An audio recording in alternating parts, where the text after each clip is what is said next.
ভারতের ক্ষেপণাস্ত্র হামলার পর পাকিস্তানের প্রতি পূর্ণ সংহতি জানিয়েছে ন্যাটোর অন্যতম শক্তিশালী রাষ্ট্র তুরস্ক।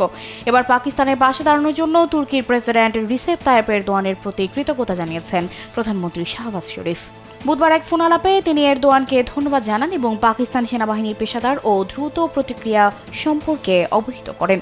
শাহবাজ বলেন, এই নৃশংস হামলার শিকারদের জন্য তুরস্কের প্রার্থনা ও সহমর্মিতা তাদের সাহস জুগিয়েছে। তিনি জোর দিয়ে বলেন, পাকিস্তান তার সার্বভৌমত্ব ও ভৌগোলিক অখণ্ডতা রক্ষায় কখনো পিছপা হবে না।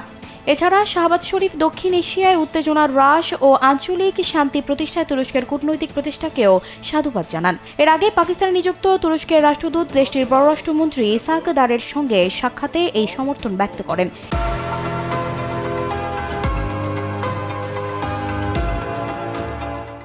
জিও নিউজের এক প্রতিবেদনে জানা যায় এমন তথ্য। পাকিস্তানের পররাষ্ট্র মন্ত্রণালয় জানায়, আঞ্চলিক উত্তেজনার মধ্যে তুর্কি রাষ্ট্রদূত পাকিস্তানের সার্বভৌমত্ব রক্ষায় তাদের দৃঢ় অবস্থান পুনর্ব্যক্ত করেছেন।